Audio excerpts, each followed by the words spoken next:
Welcome to another episode of the APL Spotlight Series. Incredible guests the world over with amazing insights, experiences. They're just here to share and they care. We've had an amazing run. We're over 2 years right now with, again, guests from probably 25, 26 countries with a lot of different backgrounds. It's been super fun. If you could subscribe, share, like, comment, and emojis count as comments. So if you're super bashful, do it. Put an emoji in. Today, Stephen Diener is coming to us from Florida. He's got a journalist, broadcast background in a bunch of areas, whether it's baseball, wrestling, and so on. From Florida, South Florida, I would say.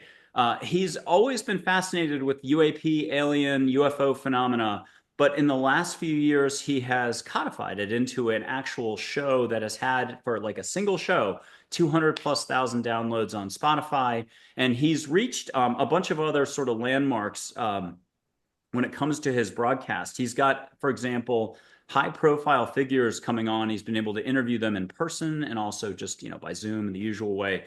I'm super excited to have him here. He's very enthusiastic about the topic. And for example, on Tuesday, May 12th, I believe I got the date right, but Tuesday, tomorrow, the Louis Elizondo is being interviewed or will have been interviewed, and that show drops. So, Stephen, welcome to the show. It's good to meet you, and it's good to have you on. Yeah, no, likewise. Thanks, Matt. Michael, I'm thinking about somebody else. Thank you, Michael, for having me on. Yeah, the Lou Elizondo interview is really it was quite fascinating and revealing for me just to spend over 90 minutes with him. And yeah, that first part is available now. So happy to talk about that and whatever else you want to ask me. I am all ears and an open book. Well, let's get to the good stuff in just a second. We'll talk different experts out there and maybe immaculate constellation and some of the other phenomena. Maybe Miami Mall or the family in Sure. Vegas, what happened there, just wherever you want to take us. But first, how did you get interested in this? And did you have any experiences or do you think you might have had an experience as a kid? That's a great question. As far as I know, I haven't had any experiences with this, and that's kind of the funny thing. I feel like I was almost brought into this conversation, maybe in some type of cosmic way, I don't know, to be an observer and a storyteller. And that's what I've tried to do with UAP, with the Unidentified Alien Podcast, is really just to tell those stories and speak to the people who are in the know, who have had the conversations behind the scenes with whistleblowers or with congressional members or with congressional members themselves, to have them on the show and discuss these topics and discuss these stories and what is happening to these people on a real human level. Like they're really experiencing things, and it's in most cases what I really have found fascinating when I've spoken to so many people is they're not really willing to go out and brag about it. Like this isn't a thing where they want to go on and really talk about it in a braggadocious way. Like they're really hesitant to talk about it. So when I see that, it almost makes me feel like, this isn't something that people want to make up for attention. Some, yes, absolutely. I'm not saying that that doesn't happen, but with a lot of people I've spoken to, it's not that way at all. A lot of people, you kind of have to really, push along a little bit to say, hey, let's talk about this. Don't be afraid to talk about it. And that even goes for myself, like how did I get into this? Why did I decide to talk about this? It's an interest of mine that I've just had for 20 years or so. Um, Going back to high school, and I was always very hesitant with it. But over time, I started to really kind of get drawn in more and more to it, whether it was Edgar Casey, they call like the modern day prophet, and he would have these incredible visions and readings going back to ancient Egypt or Atlantis. And then that kind of got me interested into the next thing. And it was just a domino effect of hearing all these different stories from not 100 years ago, even, but from thousands of years ago, and how they relate to the stories from the past 100 years. So, all of those things and reading about it and watching documentaries and listening to shows really just kind of entrenched me into the conversation. And I thought, well, I'll start a show about it and just talk about what I'm interested in and see if anybody else wants to hear about it. And 4 years later, I'm thankful to say that a lot of people have enjoyed what I've put out there with different stories and interviews. And I'm extremely beyond words thankful for the reception that my show UAP has gotten over the years. It's unbelievable. Yay. And we're thankful for having you here. Okay, last question on the whole experiencer front.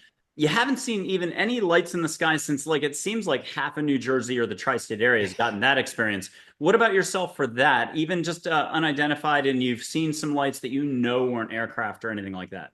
I have seen some strange things here and there. Um, but it's, I guess you could say UFO because I was never able to identify it. So I guess you can say, yeah, technically I saw something strange one time. Just a quick story on it. It was just outside down here in, the West Palm Beach area. And I was looking up at the sky and I saw this one steady, bright orb going north to south. And I thought, okay, well, that's got to be the space station. I've seen the space station before. If it's really dark out, you're in the right spot. You can see the space station if you look up at the right time. And it's awesome. And I thought, well, that must have been the space station. How cool. And then I saw another one come by. Oh. And then another one going east to west. And then west to east. And south to north. And after like the 10th one, I realized, okay, this isn't the space station. So to this day, I don't know what that was. And it was very high up in the sky, which is what made me think space station to begin with.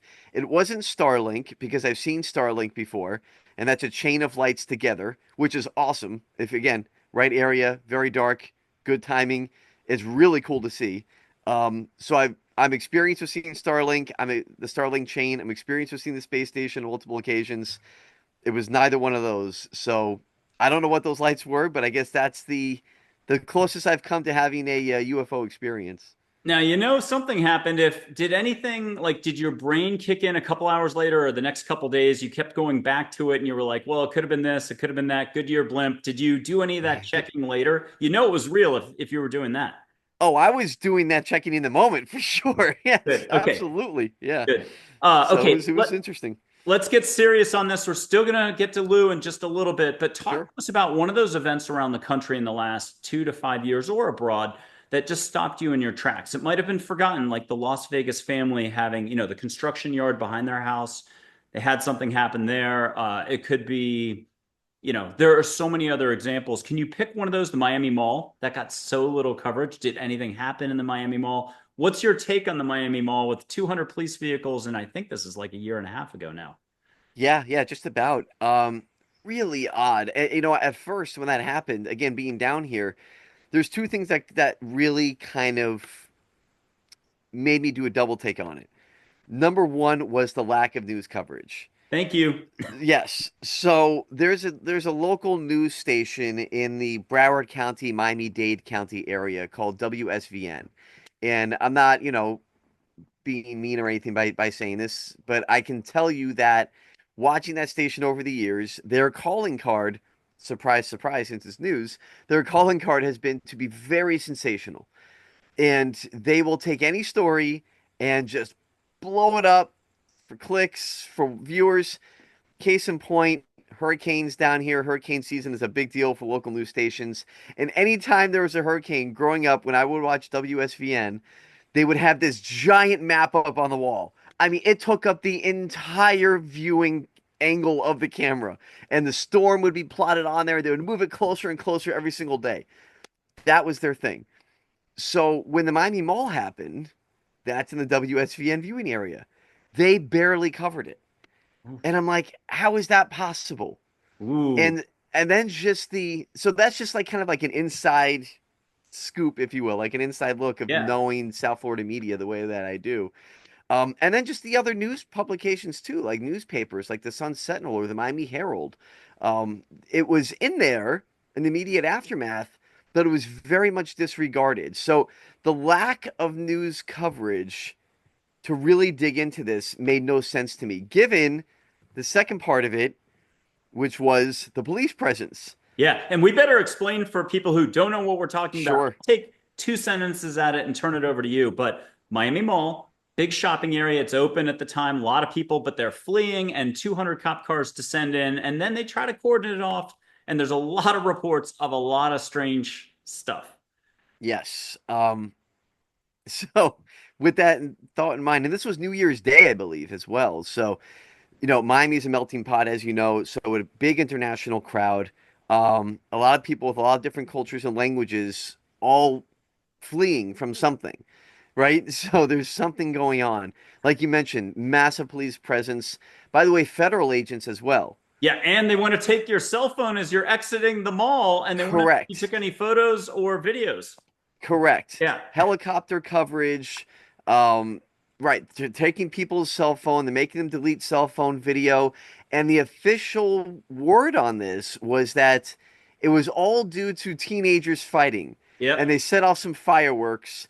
And that was a case of mistaken identity of some type of, shooter in the mall, God forbid. And Not that wasn't the aliens. case. Not Not aliens. aliens. And there was some supposed it was very much debated. The only footage that came out from this was from the helicopter, news helicopter, that supposedly showed some type of 8 foot tall shadowy figure. Yep. Now, some people said, "Oh my gosh, that's an 8 foot tall alien." Other people said, "No, you dope. That's clearly the shadow of police officers." So it was very much disputed. There's still no clear answer on that.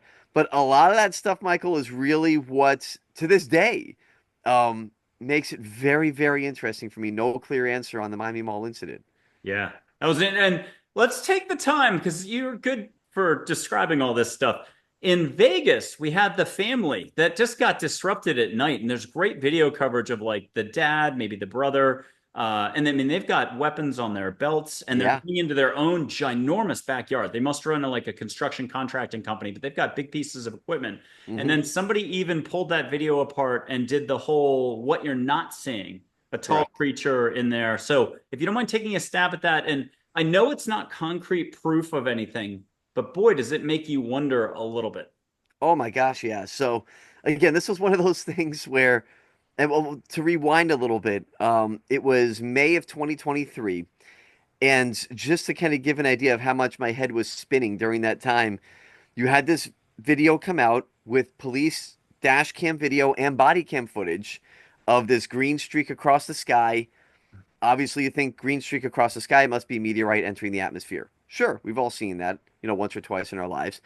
But for some reason, this one was different. And the a, the call comes in 911 from the Kenmore family. They went by the name of the Kenmores, and Angel Kenmore is the teenager who made the call. And they're like, "We got 8 foot aliens in our backyard." They're like, "What do you mean you have 8 foot aliens in your backyard?" And at the same time, by the way, when I say my head is spinning, there's a whistleblower who came out at the same time named David Grush. David Grush is an Air Force veteran, and now 2 years later is working behind the scenes at Congress with congressional members who are part of what's called the Transparency Task Force. So David Grush is the real deal. He has testified under oath in front of Congress that aliens are a thing and that there's biologics. We've recovered craft, we've recovered bodies, we're reverse engineering craft. That's David Grush. So he comes out at the same time, the same week almost, of this Las Vegas alien so-called crash in the backyard. So that's what's going on. And the 911 call goes out. The police come. They're freaked out because they know it's not a joke. In fact, you can hear on the body cam footage, the officer says to the Kenmore family, "Hey, I'm freaked out because my partner said that he saw something as well." And to this day, Michael, we do not have the body cam footage of when the cop went into the backyard. Mm-mm. I have had on a guy named Scott Roeder, who is a crime scene reconstruction expert. That's the guy. Yes. Now Scott is, and I'm sorry to take over if you want me to Oh, no, no, stop. no, please. Just You're to, doing great. And Scott Roeder okay. might have been the one who can show you what's in a video that's not there, but that's there through an algorithm and so on. That's incredible. Yes. Yeah. So I was lucky enough to develop a relationship with him through this and have him on my show 3 or 4 times where he was on UAP.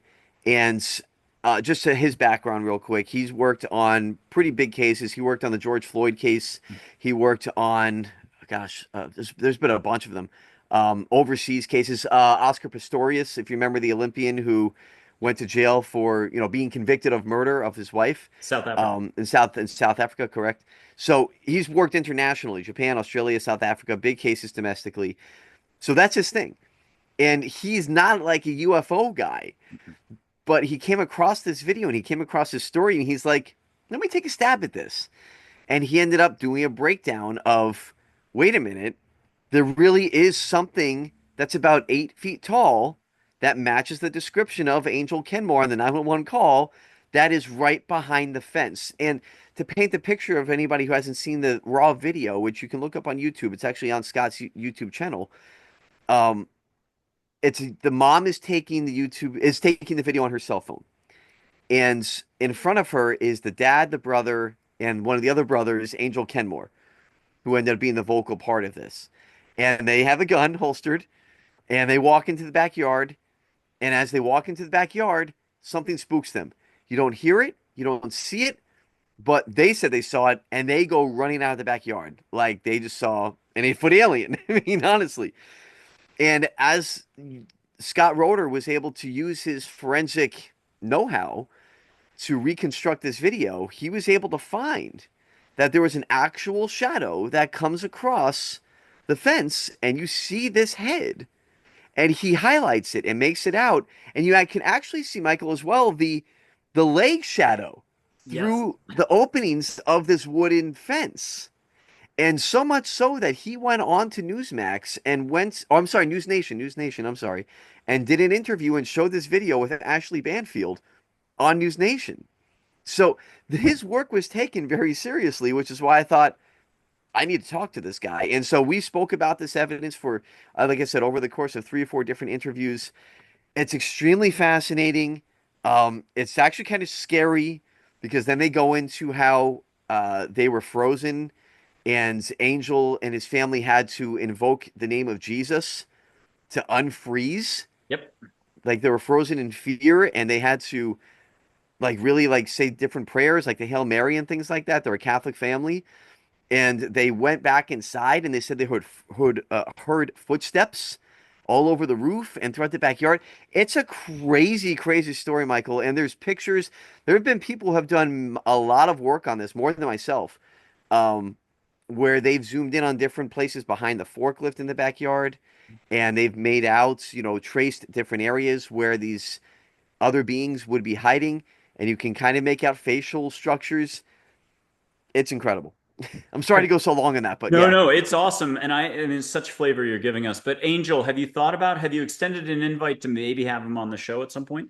I have through Scott Roeder, and from what I've been told, Angel is not interested. And like, remember I mentioned earlier about people who experience things and they don't want anything to do with it after that.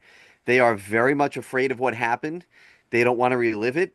They don't really want to talk about it. They've done a couple of interviews here and there, but yeah, maybe one day in the future, He's but been he's having not a lot very of open. PTSD, is what I Yes, understood, not sleeping well and so on. So, yes. okay, take us to one more experience that's gone on around the planet, or we can try it a different way. There's always been talk of a craft that was so big, too big to move. Could be South Korea. They put a building structure over it. They teased it forever. This seems to be the MO for, or the modus operandi for the whole UAP, UFO thing. It's almost like campfire tales, but with scientists or facts and proven a week later. But there's always somebody adding to the story one way or the other. And what came out, maybe it was Ross Coulthart, I can never pronounce his name correctly, down under, teasing at this. He says he knows the location. Have you figured it out? Do you have a top three? It's a saucer supposedly so big, or a craft so big they had to put a structure over it. Where are your top three geographic, it's likely to be there spots? So my top three. I'm glad you brought this up, by the way, because I never get to talk about this. It's Yeah, like one of I those want to start with things. the fun stuff. Yeah. Yes, it's one of those things that like I've been trying to figure out a way to cover on my show, but without having Ross on myself, like it's kind of hard to cover. Um, so my top three would be the United States in Utah. There's so much out there with the Dugway Proving Grounds in that area, which I believe are in Utah or New Mexico. I forget exactly, but within that area. But I would say somewhere in New Mexico or Utah would be where this giant craft would be. It's so big, like you said, they had to build a structure over it. If not there, then South Korea, you mentioned. I agree with that one because there's actual satellite imagery of a giant building, like in the middle of nowhere, in the shape of a saucer. So it's like, hello. So that could definitely be one. The other one would be Australia. Speaking of Ross Coulthart, where he comes out of Australia, does work on News Nation and does a great job, investigative journalist in his own right. And just a shout out to him real quick because he has helped, in my opinion anyway, to legitimize this conversation, I think, on some different levels that maybe some people wouldn't have taken it seriously in some other levels. But Ross he's an investigative journalist, and this is a mantle that he's really taken up, like in the vein of George Knapp. George Knapp is an original on this, investigating this back through the 80s, in a serious way. So I would say Australia is a third solid option in the Pine Gap area. Pine Gap is, again, just so much land. There's so much open space. And Pine Gap is a place where, kind of like the Area 51 of Australia, where, you don't, you're not supposed to talk about it. Anybody who works there, anybody who lives near there, it's very secretive. If you talk about it, then all of a sudden you disappear, like that type of place. Yeah. And so I would say within the Pine Gap area-ish would be a good candidate if for a wild card or for this giant UFO that's so big they have to cover it with a structure. Now, let's talk about some of the players in the field. And again, we're still getting to Louis Elizondo. We're going to completely tease the huge interview that you landed that's dropping. Part one, I think, is today. Part two is Tuesday this week. Okay, let's tease, though, some of the other people that are doing the investigating out there. There's Fox, the director, who's put out so many beautiful films. How do you view his work? Have you enjoyed it? He's super enthusiastic, and he had a little bit of trouble keeping the rights to his films, but he was able to get the possession of that back. Talk to us about, is it Jamie Foxx? Am I saying it correctly? James James Fox, yeah. Fox. James Fox, yeah. Yeah. So yeah, I mean he's great. I've had the opportunity to interview him when his newest film came out, The Program, and in that documentary he interviewed a lot of different whistleblowers or government officials who have worked in the so-called program. These black ops sites where they deal with reverse engineered technology, they deal with actual contact with extraterrestrials. So his work, I think, has been invaluable when it comes to the documentary space because, everybody brings a little bit of something. And James Fox is so talented in the medium of documentary style storytelling. And it's hard, there's a lot of interviews, there's a lot of clips, there's a lot of editing, a ton of post-production. Takes a And he year for editing at least. Oh, for absolutely. And he does all that. And, so he's worked on some pretty great films like that. He's worked on two of my favorite cases, which happen to be Varginha, Brazil. And that's one 1995, 96, somewhere in there in Varginha, Brazil, where kind of like with Las Vegas, you had this craft supposedly crash. You had this not an 8 foot tall being, but kind of like a shorter gray, kind of like the classic case of 3 to 4 feet tall, big red eyes, which was kind of like a weird wrinkle to it because you always hear about big black eyes, but these were big red eyes. And these three villagers, if you will, come across this body, this being. And there's a lot of contact with this being. One of them was walking around the streets, and the Brazilian military had to kind of wrangle them and bring them in. And one of them died, and supposedly one of the soldiers died from contact with this being. So he did a lot of work on Virginia, Brazil, and also the case out of Zimbabwe with the school. For some reason, I'm drawing a blank on what the school is called. I forgot all the names of this, but there were all, I mean, scores and scores and scores of kids who are adults today who witnessed directly. And that's the biggest thing for me in that story, in this school sighting. This UFO lands in the schoolyard, and these beings come off the craft, and the entire class sees the same thing, the being, the craft, everything. And not only do they not change their story over the past 30 years, but they all drew separate pictures describing what they saw. Now, I don't know if you have kids or nieces or nephews, Michael, but I have two kids. And I can tell you just with my son and daughter, if you try to get them with two kids to tell the same story, with the same details and the same vivid detail. It's impossible. So to try to get 30 school children, 20 to 30 school children to give the same details on the same story separately, good luck. It's impossible. And they did. So that's incredible. And that's something else that James Fox has worked on. And a lot of people have come in on that one and done a lot of investigating, and for a while, including, I'm not going to get it exactly right, the name. Is it John Mack, the gentleman who got hit by a vehicle, I think in the UK, but he was affiliated with Yale or Harvard. Can you, and he's, Alan Steinfeld has that book, Making Contact, where each chapter is done by someone. The Hertax or Mm. Mack, I think, when he was still alive, might have done that. I may be off on that, but beautiful chapters by very visible folks in the UFO community. Does Mac ring a bell for you? I'm not 100% familiar on his testimony. Okay. Um, but yeah, I Highly mean, it's intellectual, hobnobs with a lot of folks, but he was sort of in the first wave of researchers okay. way back. So maybe this is 20 years ago or something like that. So Yeah, I mean, in that case, by the way, is gained so much attention that even Steven Spielberg did a little part on that as well in a documentary that came out about 6 months ago on Netflix, I believe. And they interviewed a lot of the school children now who have grown up. Um, yeah, that one is just still to this day unexplained.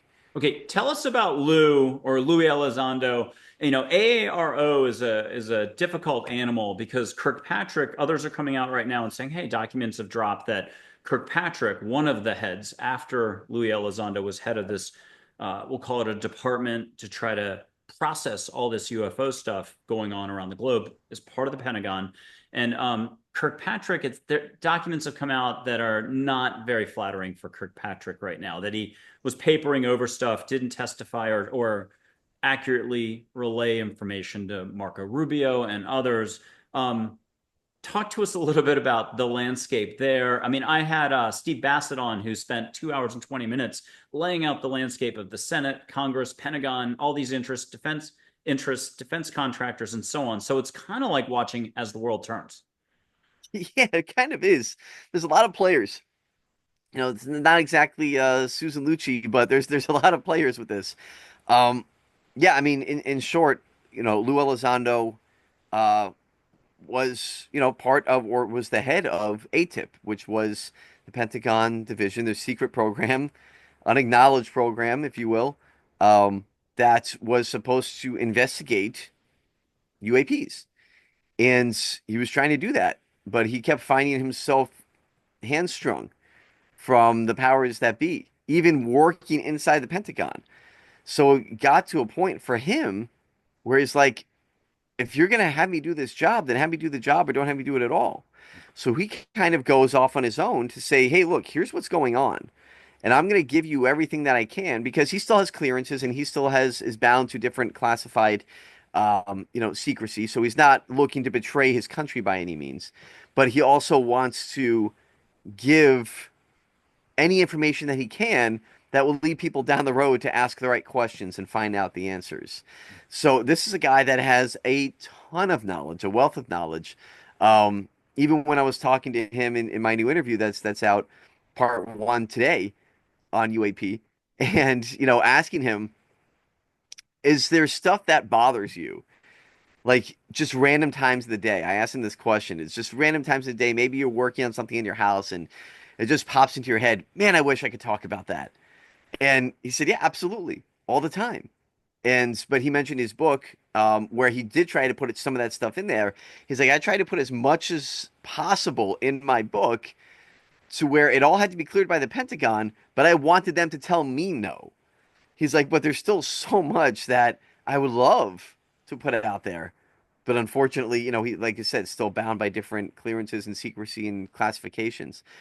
So just a fascinating interview.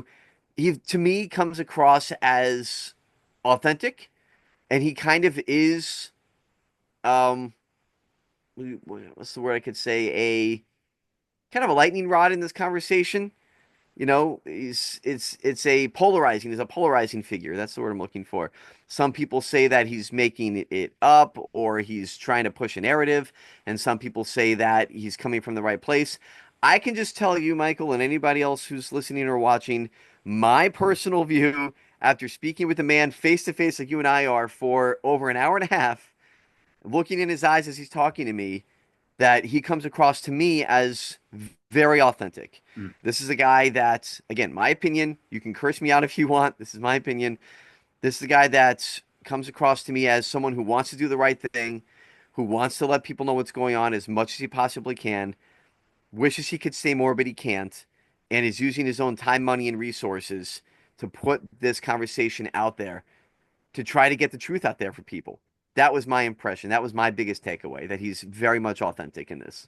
Let's briefly, just 30 seconds or less, compare and contrast Kilpatrick, who went off to the Oh, Tennessee Valley Authority or whatever it was, the nuclear, I'm not getting it right, something Ridge, the nuclear facility in Tennessee. yeah. He had a cushy job lined up. Don't want to take too many shots here at Kirkpatrick or anything like that, but it's night and day in their treatment of this topic, is it not?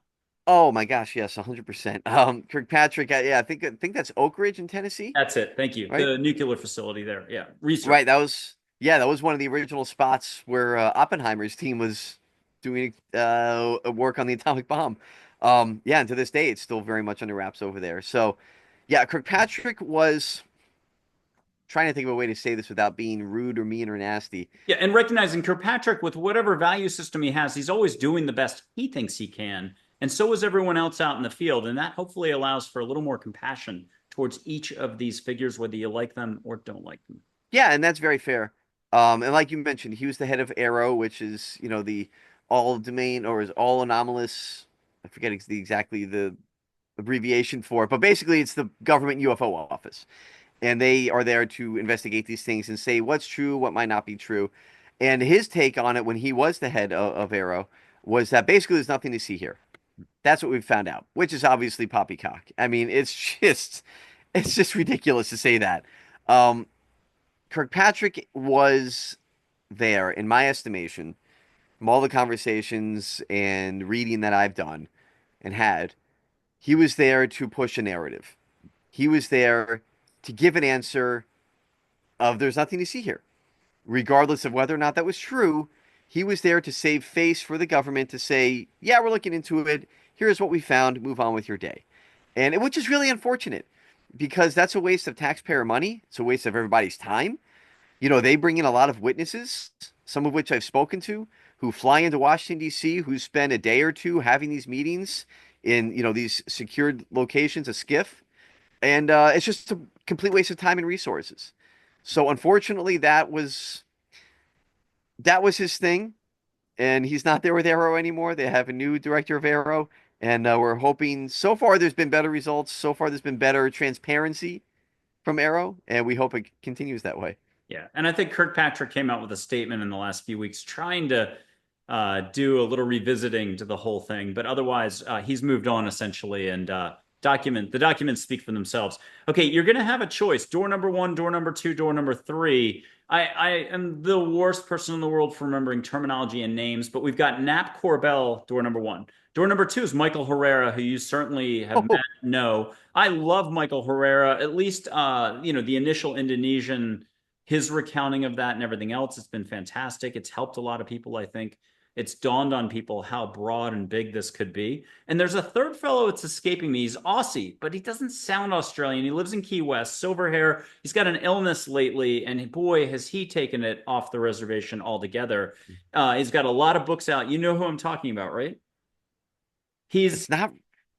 got the silver hair, Australian background, I believe, but he lives in Key West. He's got a major illness, I think, lately. But Hmm. he'll talk about the triangle ships that we might even own a few, the U.S. government. He's Oh. he's taken it out there.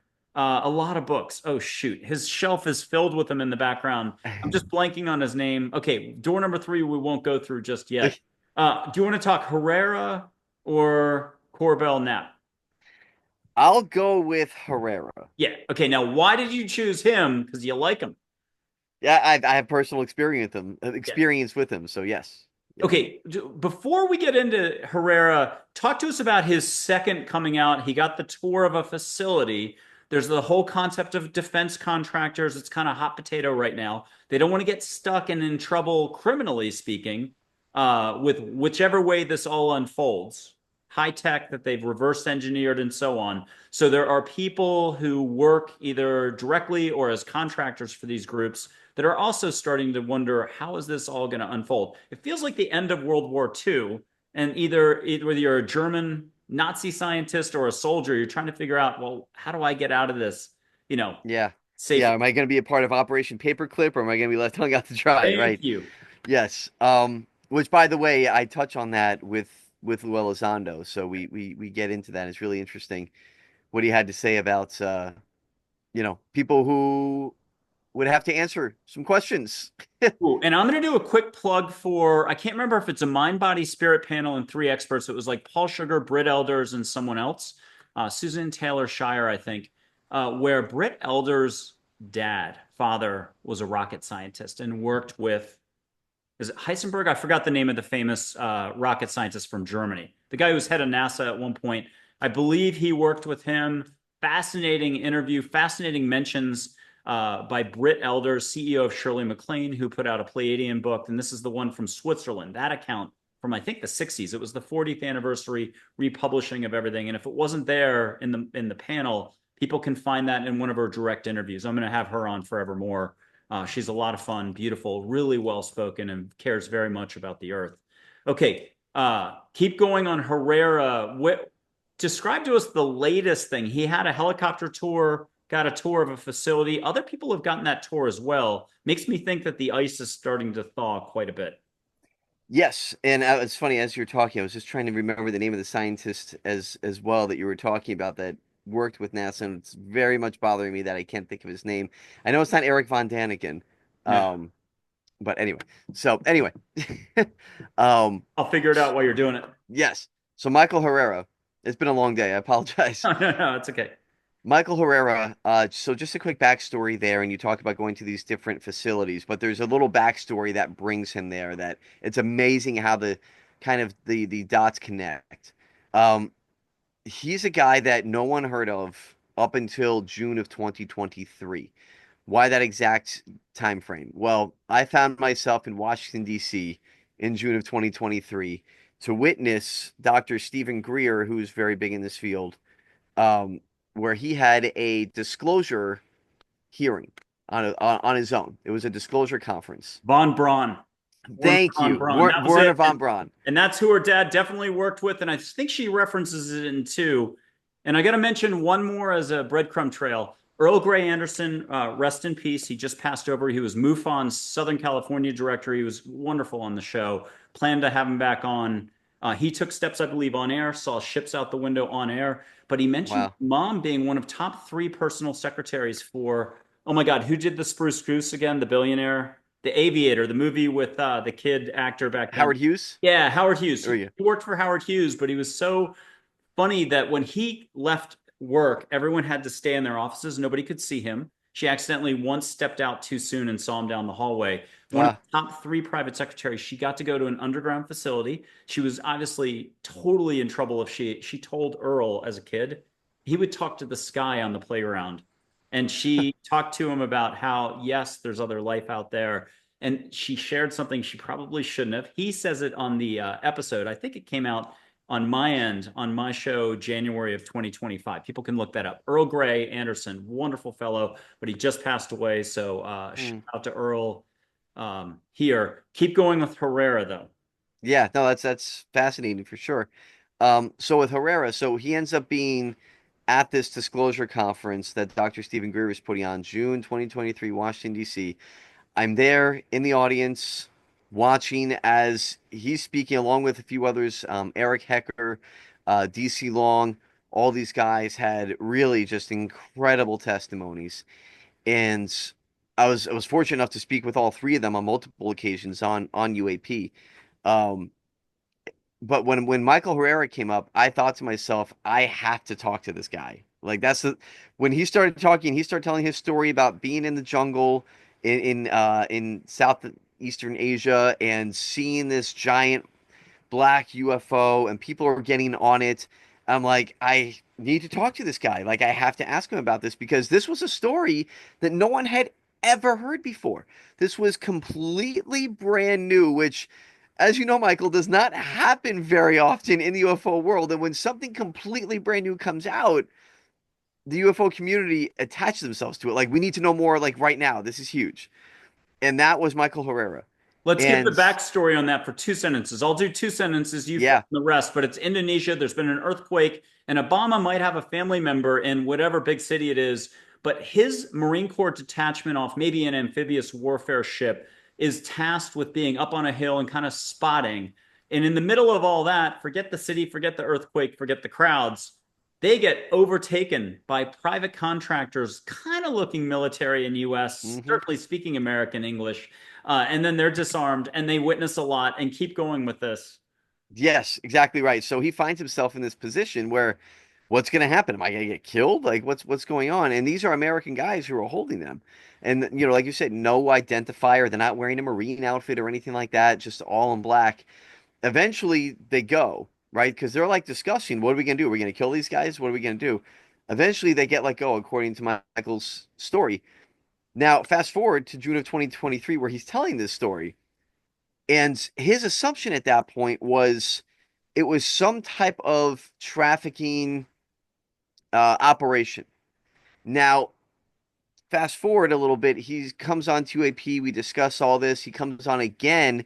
And on the second time around, when he came onto the show, he starts talking about how he was taken to the facility, I think in California, but we're not exactly sure, to this facility, black site, where he's brought underground and he's shown where these people from the third world are taken to use as psionic assets. Now, we weren't familiar with the term psionics in late 2023 when he said this on my show, but we go forward to just a few months ago here in 2025 with Jake Barber. Mm-hmm. And Jake Barber comes out with Ross Coulthart, who we mentioned earlier on News Nation, and talks about how he was a recovery pilot and he's recovering these UAPs and has this recovery of an egg-shaped UAP and has this emotional, spiritual connection and experience with this UAP and just completely turns him around. Jake Barber was at the conference that Greer had that I was at back in June of 2023. No one knew who Jake Barber was at that point. He was sent there, according to these, to Jake Barber and Michael Herrera, he was sent there to scope out guys like Michael Herrera and DC Long and Eric Hecker to basically see what type of dirt they had and assess the threat. Jake Barber was one of the undercover guys. When he heard their stories, is when he decided, you know what? I got to go the other way on this. So he teams up with Michael Herrera.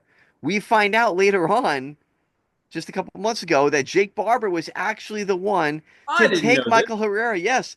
So when Michael Oh, Herrera was on my show in October of 23, telling the story about how he was taken by a pilot in a helicopter to this secret base and shown these psionic assets from the third world, that they were using these people to connect, spiritually connect, psychically connect to these UFOs to bring them down so we can take the craft to reverse engineer the craft. That they're using these people to do this, sometimes at the cost of their own lives.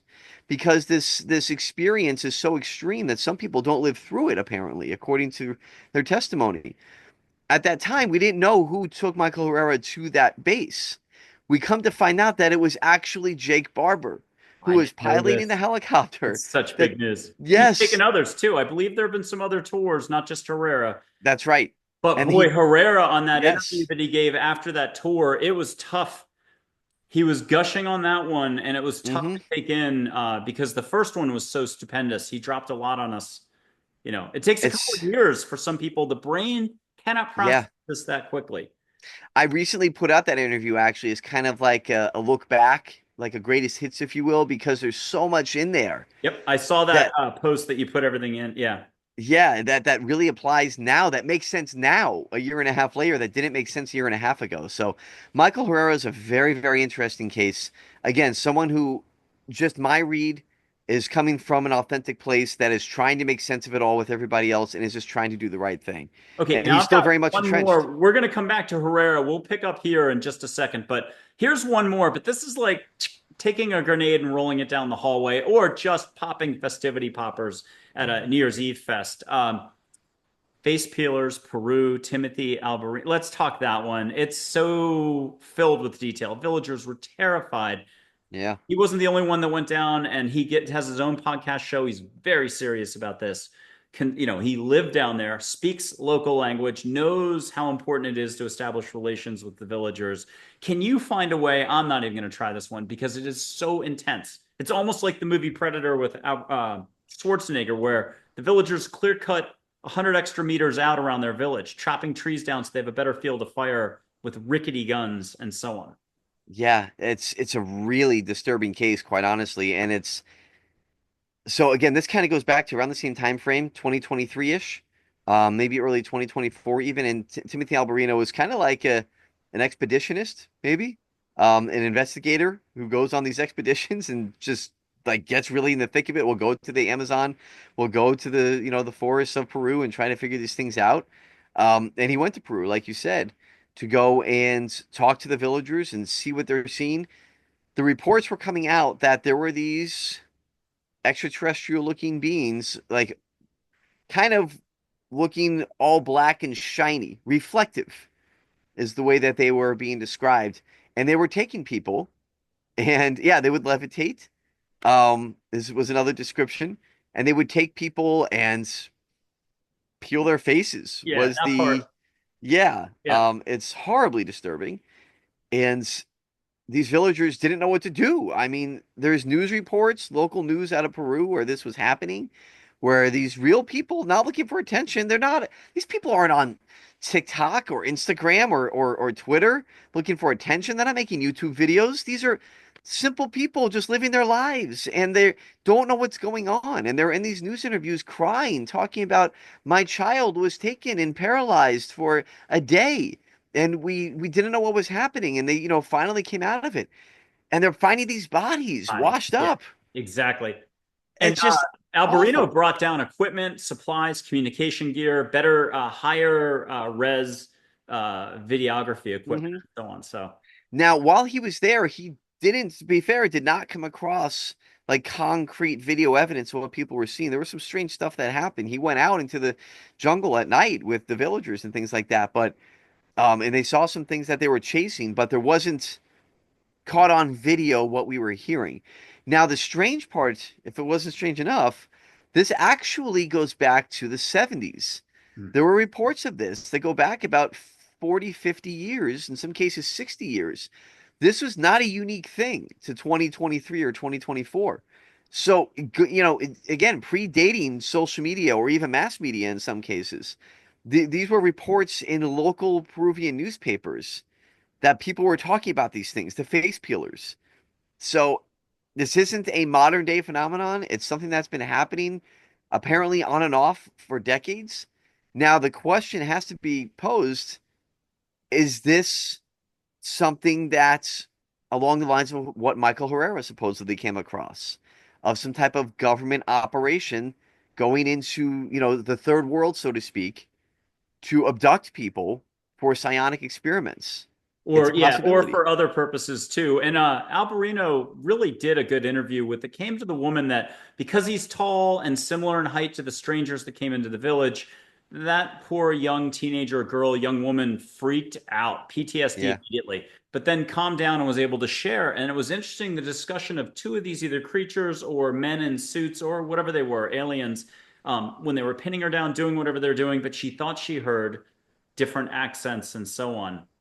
English being spoken or Spanish being spoken, sorry, with an English accent on one of them or American. Yeah, it's really strange and it's a possibility. And here's the bottom line, Michael, whether it's Vegas, whether it's Peru, whether it's Miami Mall, whatever the case may be, something happened.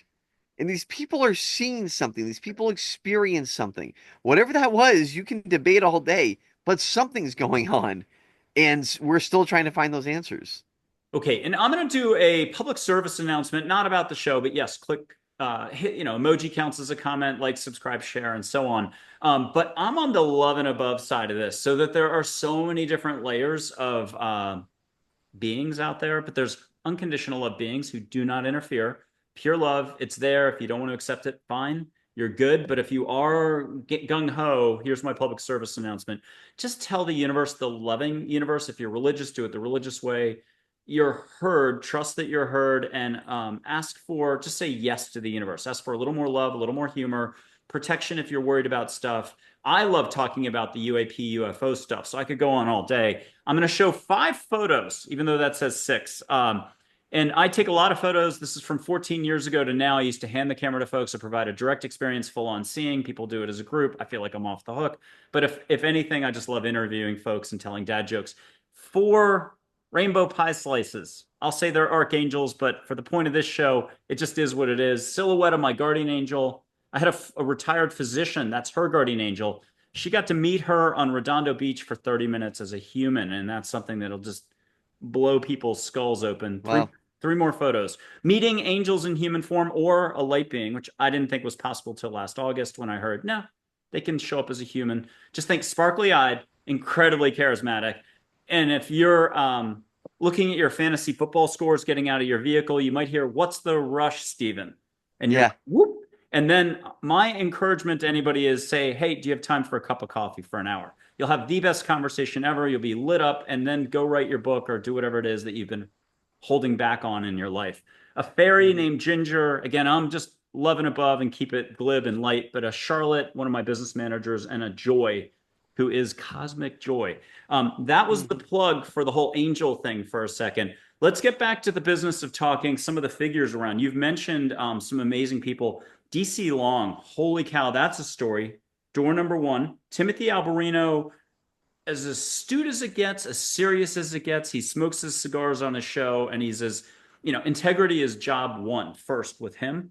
And then there's, I'm not going to get the name right. I just reached out to the family. They say he's not giving interviews anymore, but I think he just did the Jesse Michaels show. They consider doing the interview for 24 hours with me, but he's the Whites documentary that's out on YouTube in the 60s, I believe. He was Air Force. He's the weather guy, but he was really there to liaise with Nordic Whites on a base. You know who I'm talking about. He lives in Albuquerque. Yes. He's the sweetest man, and his wife is fantastic. So if they're ever watching, a shout out to them. Thank you for considering being guests of the show. Have you watched that documentary? It's incredible. I haven't. It's on my list. I need to watch it, but I know the story, and Yes. it's unbelievable. And I believe that's where the term for the beings, the tall whites, come from. Okay. Was his story. Yeah, So that is sharp. His incredible. Vietnam days, everything. I mean, oh my God, what credibility, if you ask me. Yeah, absolutely. And it's a story. I love that story. I've never been able. I'm glad you bring it up because I've never been able to fully dig into it on UAP, and it's one of those ones that I always come back to, and I say to myself, "Oh, I got to talk about that. I got to research that. I got to do a whole presentation of an episode on it." And I don't think I fully have, unless I have and I forgot. But it's I I love have that his story. wife's email, and she's easy to contact on Facebook, but I think you could get the interview. They just did Jesse Michaels, and just the sweetest couple in the world, but I think they're winding down a lot of that activity. So Yeah, very cool. I'll give it a shot. But yeah, I mean, an amazing firsthand account of coming across, these tall white beings, some of them young, some of them older, gaining knowledge from them. They have their own basically reservation, if you will, on these bases in the desert, in New Mexico, I believe. So it's incredible. I mean, if you want to believe it, Michael Hall, I believe is his name. I think it just popped into my head. Um, something Hall. Chris Hall, maybe. Yeah, Chris Hall. and it's one of those stories that if you're willing to believe the details, it sheds light on so many questions of who are these things, why are they here, what are they doing here. The details of that are like something out of a movie. I love that story. It changed his life, and I love the Sean Ryan show because he has guests on that get to talk for literally 6 hours. I know that's a lot. The Yes. record here is 3 hours and 20 minutes. But the point of that is, think of McGonagall, the remote viewer. And Yeah. we've had on Paul Sugar, who was on with Britt Elders. He was a Stargate remote viewer, but only for like 6 months or so. And he's the one that's been teaching mindfulness and meditation for 50 plus years, been on stage with Deepak Chopra and so on. But he's also done out of body travel where he's hung out with beings not while he's asleep, a little bit while he's asleep, but just sitting with his eyes closed and so on. So he's been on the show quite a bit, and he's fun to listen to if people are into hearing about those experiences. Let's get back to one of those figures. The DC Long stuff, I think, shows the Yeah. dark side of everything. It does, unfortunately. And you mentioned Joe McMoneagle, by the way. I love his story. I actually did 2 or 3 part series on him, and it's just unbelievable. Remote viewing Mars from like a million years ago. It's, yeah, And incredible and stuff. let's talk. Let's tie into him. He was told to, I think, remote view is that facility. It has a very specific name, maybe California, where every agency, government agency in the world came in right after he did his job. They were like, "Hey, you're not even supposed to know about this." Remember, he got a hit on the shack next door. They probably did that on purpose because then he was like, "Hey, what's over here?" He's remote viewing. He hits that facility, but Eric, somebody, and the other gentleman in Austin who normally never talk have been blabbing the last 2 weeks. It's like, I don't know. You know who I'm talking about? The two elder figures that have worked on the government side, scientists Yeah. Al Putoff and Eric Schmidt, maybe Eric somebody. They have been talking to everybody lately. I don't know what happened, but they're like floodgates are open and they're sharing stories now, which they never would do before. Yeah. Hal has been on a lot of different shows lately. Eric Davis, maybe? Eric Davis, that's it. And Yes. they were Eric Davis just retold the story from his perspective of, oh my God, every agency's knocking on our door, and they said, hey, we didn't, it was accidental. Yeah, Joe McMoneagle is unbelievable. I mean, The Hunt for Red October is basically based off of work that he did, all the Soviet spying that he did remotely. Like you said, looking into Mars, looking at all the other underground bases around the world that supposedly house alien civilizations and, bases of operation. Yeah, just unbelievable stuff. But Hey, let's jump to you personally. Which yeah, story, which timeline was it? Your trip, one of your trips to DC for a congressional hearing, or National Press? I forget the name of the build, National Press Building, whatever it's called, for one of those. Greer, you can talk Greer if you want. But when did you personally suddenly have to have a 5 day timeout, hit the beach, hang out with the family more, or you're watching reruns of Close Encounters of the Third Kind and you're building a mud mountain in the living room? When did you have to adjust a little bit and say, whoa, it's bigger than I thought? How am I going to handle this? Was it seeing those orbs back then? What name some of those personal development, the chapters you've had to go through? well, you mentioned DC Long, and we mentioned Michael Herrera. It was pretty much then. I started UAP in July of 2021. And it really started as a show to kind of find an outlet for this hidden passion that I had for the mysterious world of, UFOs and aliens and ancient, technology and structures and ancient mysteries. It was really just an outlet for me to put these stories out there because there were so many stories that I was completely fascinated with: abduction stories and ancient technology stories. And Edgar Casey, I mentioned him earlier.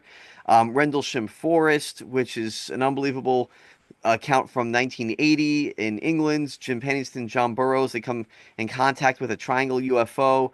And that is actually recorded later on by their lead commander at the base there at Rendlesham in England. So all these different stories that were just lived in my head, and I thought, okay, I'll make this show and see if anybody finds it interesting.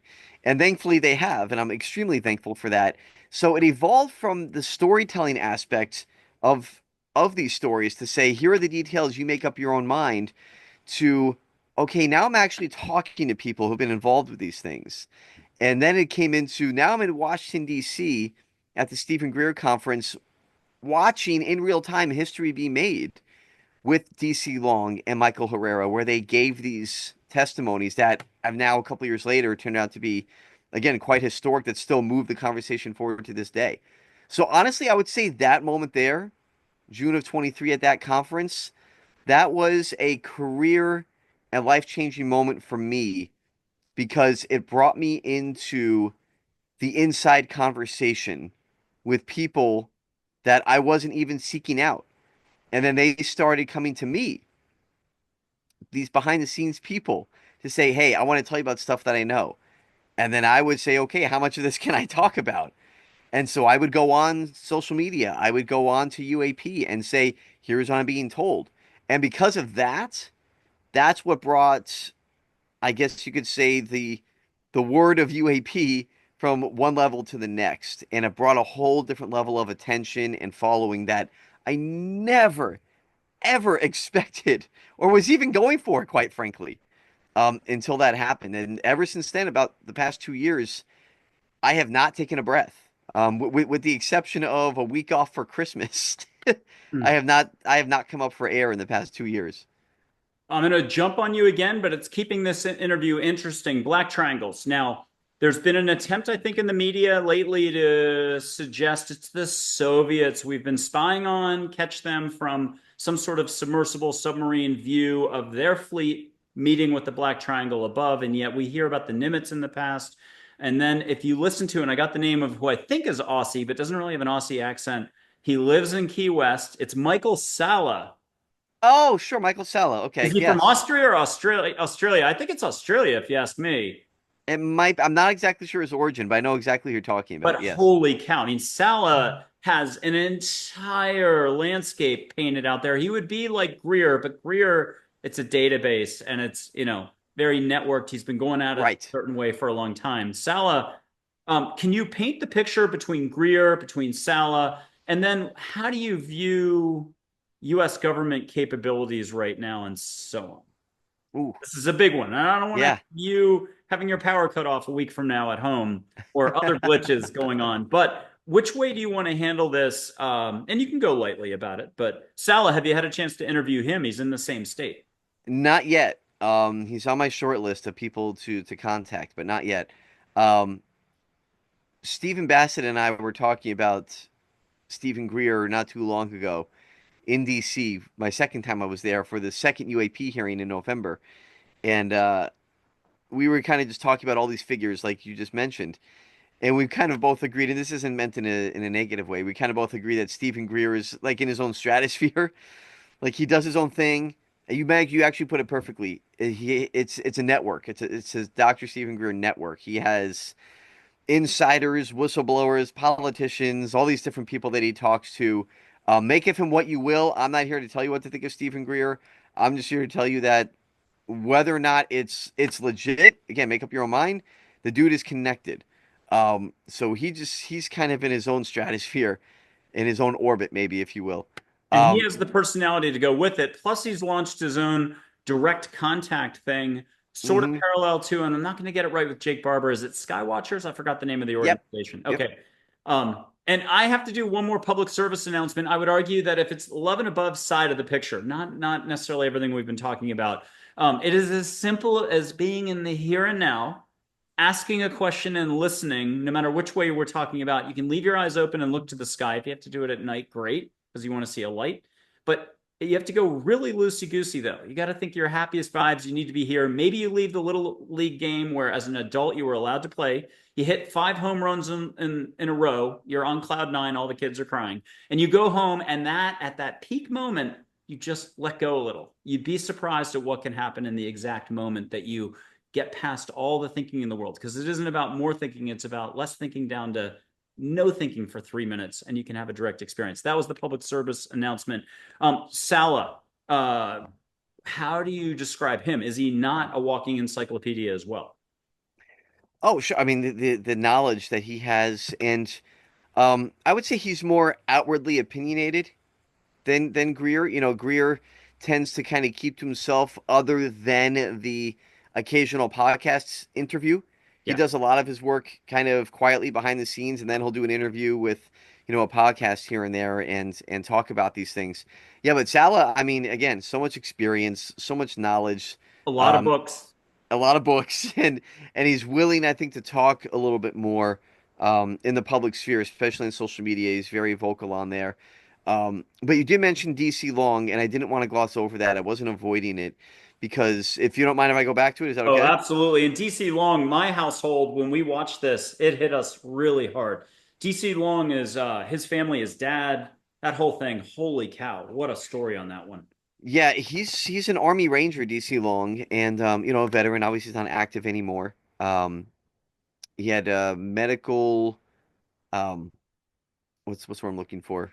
Not release, but It was the parachute accident. yeah. Yeah, that might not have been an accident so much, but medical discharge. Yes.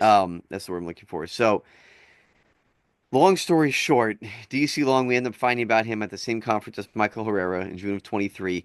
And he tells just this gut-wrenching, heart-wrenching story of loss of when he's in the Army Rangers. He's at Fort Hood in North Carolina, and he's there, and his dad is a government contractor. Um, and he's worked, for many years, has a very lucrative business, all these different contracts with U.S. military and the government. And he goes out with his dad one day for a job at the base, and they go underground, according to his story.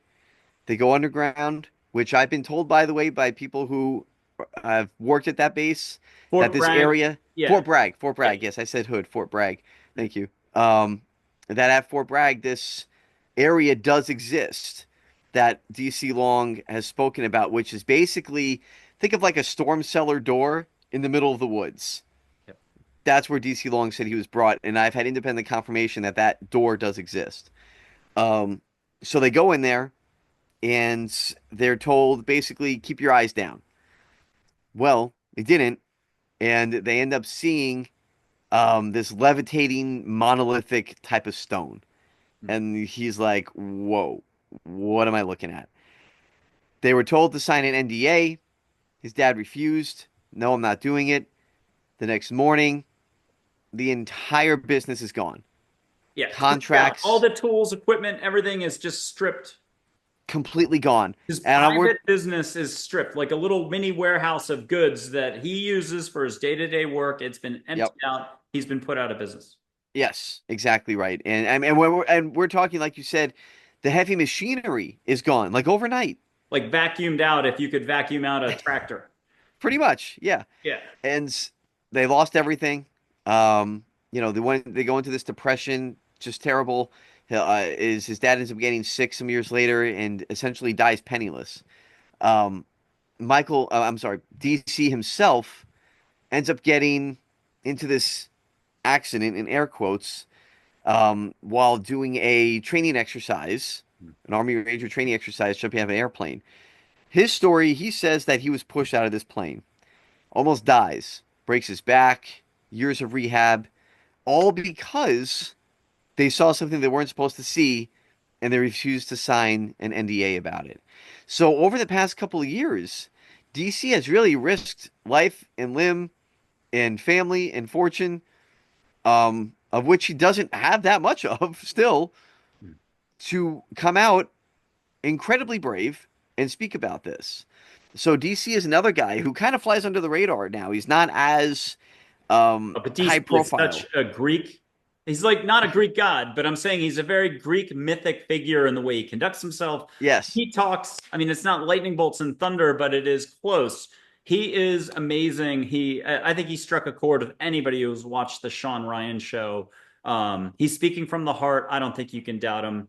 As much as when I'm saying someone recounts what they're experiencing, that's it. Period. He spoke from the heart, and there is something to that.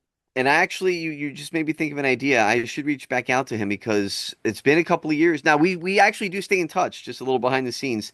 Yeah. We do stay in touch. I spoke to him probably last month, but he hasn't been back on UAP for almost 2 years. So I'm going to reach back out to him and have him back on. I think we can have a very interesting, updated conversation. Okay, now that was a little bit of heavy stuff. So I'm going to do something that you are not required to participate in, but the people who have watched my show for a while smell sage, put comments down like, hey, I just smelled the sage. Holy cow. Then they freak out for a month or 5 minutes or 2 years. Everyone freaks out differently. I'm going to light some sage. The only thing I would say is it doesn't matter if it's 2030, you're in Tokyo, Berlin, or Christchurch. Just it can pass through two screens. Time and space isn't quite what you think. And reminder that a Pentagon official, one of those departments, just said, hey, we conquered distance and the whole time distance thing. You saw that announcement. We should talk about that next because that goes right to the heart of what a lot of these people are talking about. We have capabilities way beyond than we thought. Hey, this is more Native American or that spiritual woo-woo thing. It cleanses the air. It's just a little bit of sage, Juniper Ridge, the California company, and all the Whole Foods. If you catch a campfire smell, great. Put your hand up at home. No one's going to see you. Give yourself permission to smell it. But if you're absolutely crazy, you get the sage. Ask for flowers, ask for ocean. I always do all three for folks. And I'm going to snub this out in 2 seconds, play this over. And Stephen, I'm purposely not asking you. When you come on the show next, maybe we'll try it again, whether it's 2 months from now, 3 months from now, 6 months from now. But I'm going to give you a new thing that is so simple. And it's okay if it doesn't happen. People have done this on the show as well. And then this is more basic than anything else. I'm going to put my hand up in Texas. You're in Florida. We're many states away. If you feel my heat or a vibe or a sparkle, some people get it on their back. Put your hand up and just see if you can feel anything. Okay. Feel what you can feel. Put my hand up like. Okay. Yeah, just palm to palm. Feel if you can feel any heat as if I'm actually in the room. And I'm going to tell a dad joke. Let me get a good one here. I got it. Bert and Ernie, Sesame Street. You don't have to remember the characters, folks. Bert offers Ernie ice cream. What's Ernie say? Sure, Bert. Oh, nice. Okay. Do you feel anything? And it's okay if not. It could be cool. It could be tingly. It could be sparkly. It could be warmth. And my microphone's up top today. I'm gonna blow Hawaii your way. Don't smell ocean or anything, but people do. See if you can catch any energy anywhere. That's what this is all about. I'm 11 above happy guy dipping into UAP UFO stuff today. You get anything at all, even a little goosebump on the left elbow. Can you feel anything? It's okay if not. Not really. There's a little cool sensation possibly. So 1% of 1%, and we'll bookmark that for 2026 or whenever we talk next. It works for me. Okay, you touched on some stuff here. Maybe talk Jeremy Corbell. I never can pronounce names right. And Knapp a little bit more, because one thing is they're really detailed. They love to check their sources. They're so detailed that I almost wish they had a third person on their team who break everything down in a almost communication way, in a bulleted way, in a, hey, here's what you need to know at the front end, let them do their job, and then here's our takeaways. Because sometimes the reporting it's so dense for me, it's just the way I am, that I almost need Grok to come in and summarize what did I just watch. So and meanwhile, they're two of the longest, running figures checking all this stuff out. Yeah. And they're very careful about their sources. How do you view their work? And it goes way back. And where do you view them on the, and this isn't meant to be harsh at all, the effectiveness of bringing more information to light? Are they killing it? Because Immaculate Constellation, they might be killing it and might have just advanced the ball another 10 yards down the field. How do you describe these two? I mean, they're on the front edge. They are, and it's a great question because this points to the bigger, to me, I think this points to the bigger conversation of the UFO community as a whole. And I mentioned Lou Elizondo earlier, right? Spoke to him. Episode is out. I've never spoken to Corbell or Knapp on the show. I've spoken to Corbell in person a little bit. But it's all these figures, right? Lou Elizondo, Jeremy Corbell, George Knapp, all of the other ones that we've mentioned here today. They each have almost like their own group or club or following. And if you don't agree with them, then I don't trust you. And Lou Elizondo is just a grifter. He's lying. He's a disinformation agent.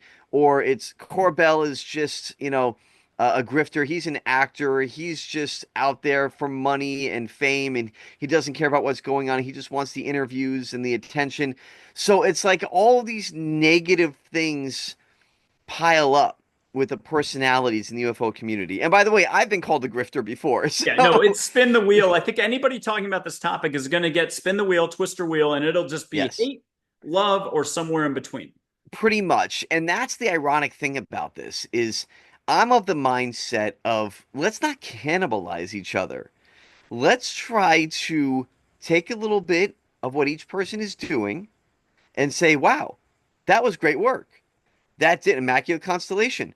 Great job, Jeremy Corbell and George Knapp. That got in front of Congress. That was mentioned on a hearing.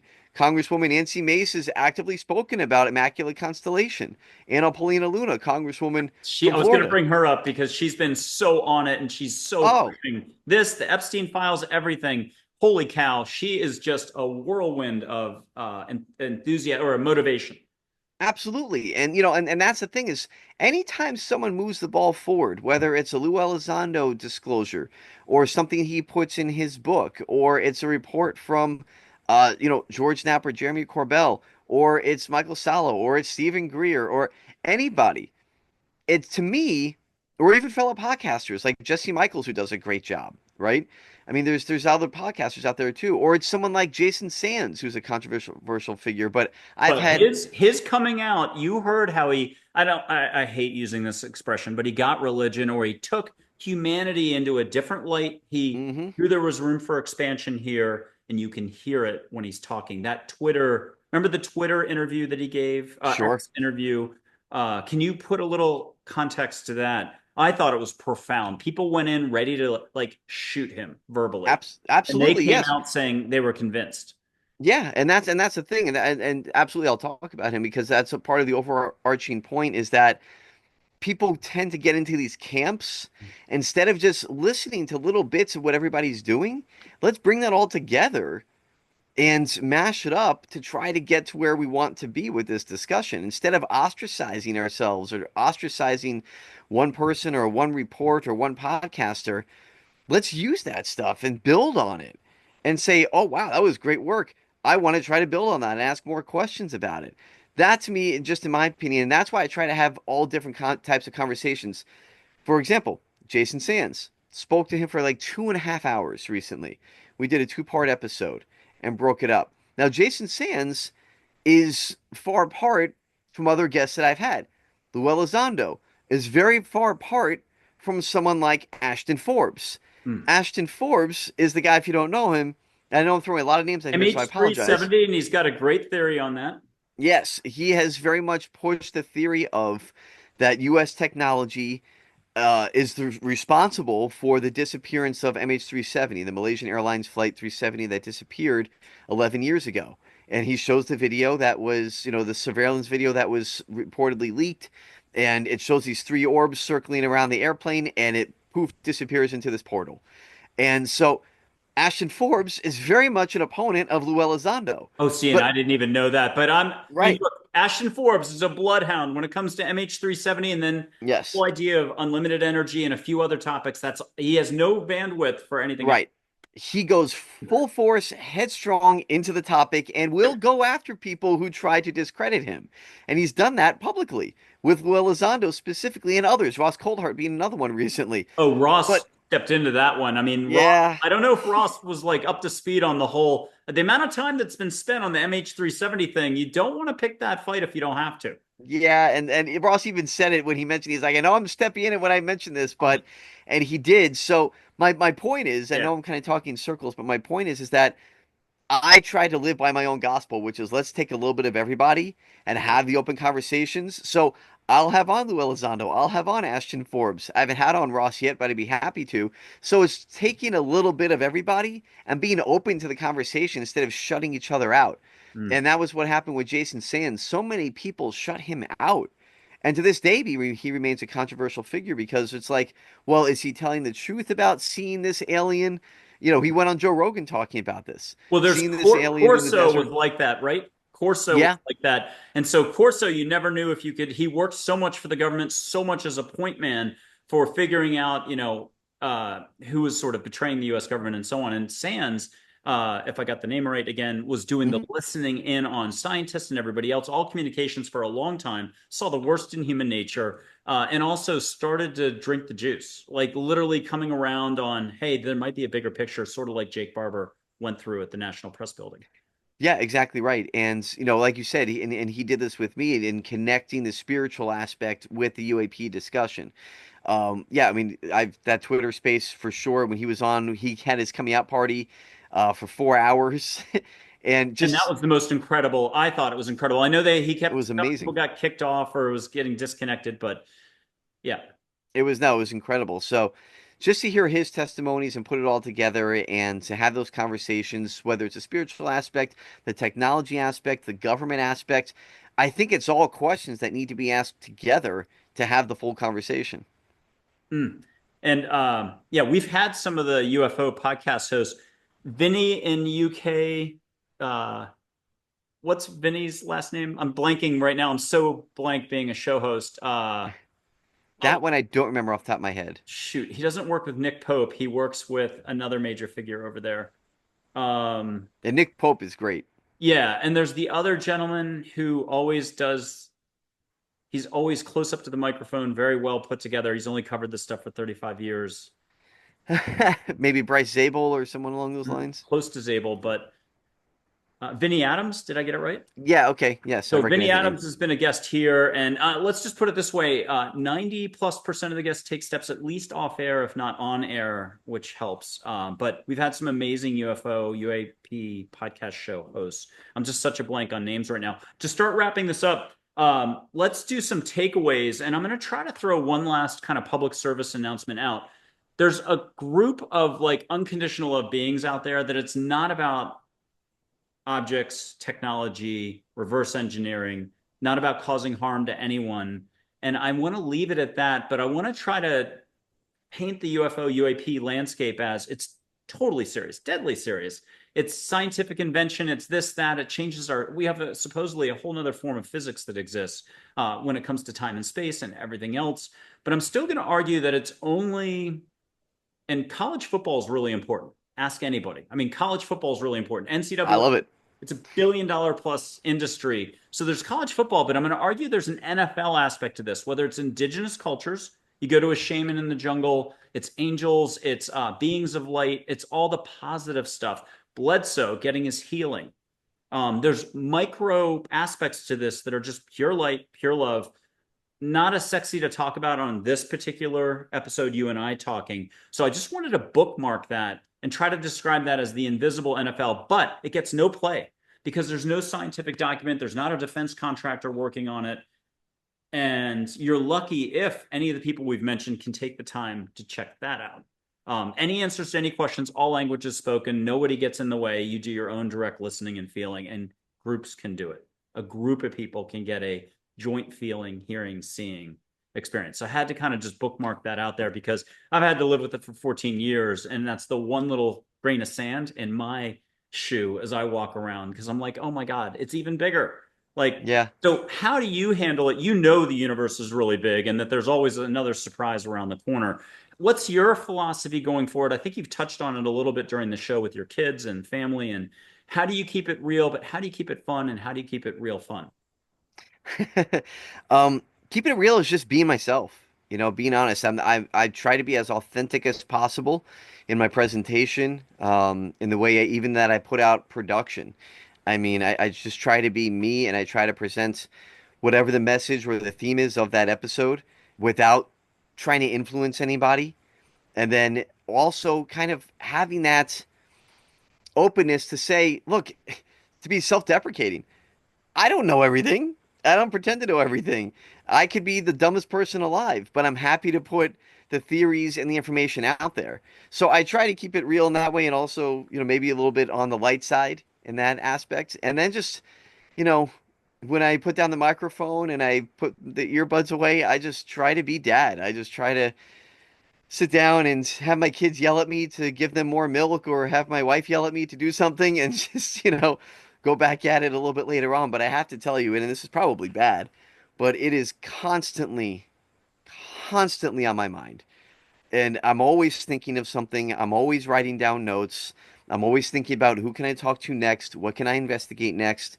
What person should I reach out to? What story have I not spoken about yet that I've been meaning to talk about for the past year? It's just a torrent of thoughts and ideas that constantly run through my mind. Um, but I try to be human in the midst of it all. I think you've done a great job of giving a good sense of your personality on the show today. We're going to close it out in a second. We're probably like a minute or two away.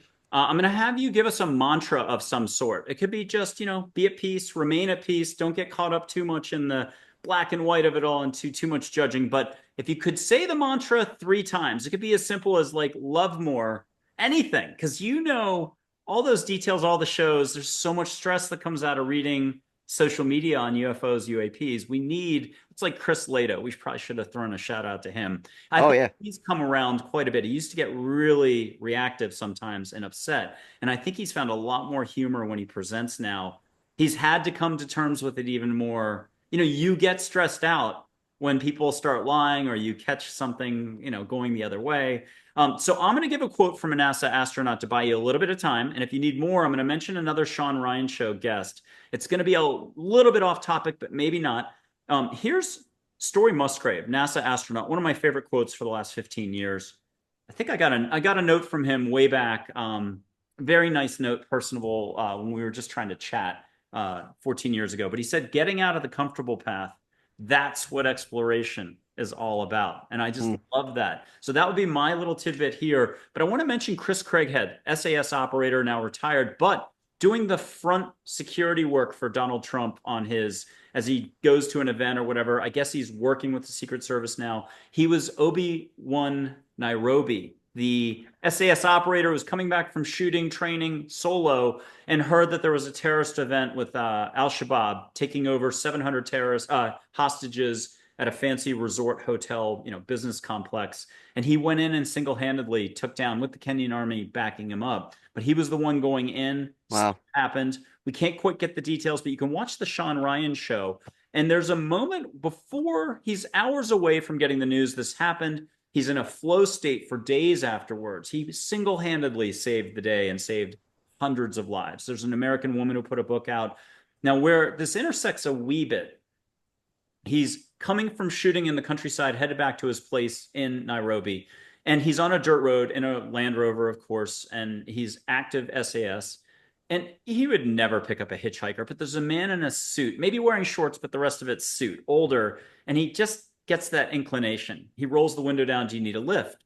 And they compare birth dates. They have the same month, same year, but the guy doesn't know. The old man, African, doesn't know what day he was born on. And there was something else about it, but he ends up showing a ceremonial knife, three-headed knife, to Chris Craighead. Now, he's an SAS operator. The back of his neck, it wasn't tingling. He said, just in case I run into any demons and along the road. The old man asks to be dropped off, and this is probably 3 hours into a 6-hour interview, Chris Craighead. He later says it was absolutely an angel, and he said this is what happened when he dropped him off. He said he didn't want to be dropped off in the village. Drop me off beforehand. He said his whole demeanor changed when he got out of the vehicle, and he just said, may God bless you many times this day. I'm not coming from any religious perspective or anything like that. It's just the way the story goes down. But his voice, it felt like the universe love was flowing through him. And from then on, the rest of the day, and when he went into combat or, doing the saving of those 700 people, he said he was in a flow state, like out of control every second of it. And that might have been Archangel Uriel that had come in, but you need to watch the Sean Ryan show and clue in on that. I think Brock can read it for you and tell you the timestamp if people want to check out that one part. Very, very big moment where I would argue the universe stepped in. A lot of people didn't need to die unnecessarily. Very interesting. Wow. Okay, what's the phrase or the reminder for us all so we can all walk a smoother, more peaceful, happy path? Yeah. By the way, that's extremely fascinating. And also, real quick, if we do this again in the future, I'd be happy to talk about the spiritual aspect of things too, because that's something that is extremely fascinating to me.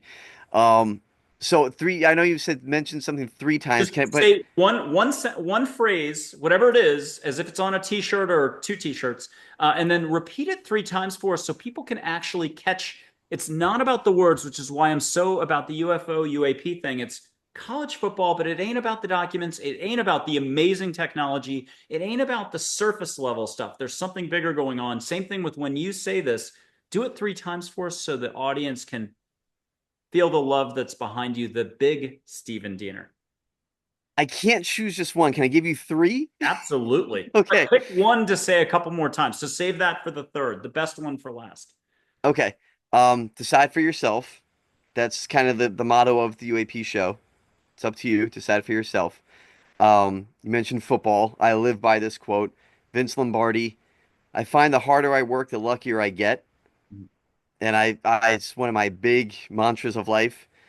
And the biggest one of all would be from the Gospel of Matthew. And it's funny because this quote actually came up earlier today in a conversation when I was talking to somebody. And it's one that I constantly try to remember. I forget exactly which verse, but I know it's the Gospel of Matthew, and it says, "He who humbles himself will be exalted, and he who exalts himself will be humbled. And I just kind of go through that and remember that he who humbles himself will be exalted, he who exalts himself will be humbled. Um, to remind myself that I'm just a guy. I'm not anybody special. Maybe some people think who listen to the show and they love the show, and I so much appreciate that. And they listen and they write me incredible messages of just pure kindness and say, I listen to you on my walks every day, or I listen to you with my kids on when I drive them to school, or I look forward to your show every week. I mean, these are just awesome messages to get. But all through that, I just think to myself, I just remain thankful. And I thank God that I'm able to bring some levity or joy or intrigue into people's lives. And I just, through all that, remember to stay humble. And if I stay humble, maybe I'll be exalted in some way because I am not this, incredible special person. I'm a dad. I have two kids. I'm gonna go make dinner soon, and then we'll get ready for bed later on, and that's the end of it. So I Uh, really live by that. I love it. Well, it's been fantastic having you on and a real treat. So thank you, Stephen. Yeah, thank you, Michael. I really appreciate it. It's a lot of fun. I love talking about this stuff. So anytime you'd like to have me back on, by all means, I appreciate it. Yes, awesome. And we'll hopefully see you again very soon. Thank you.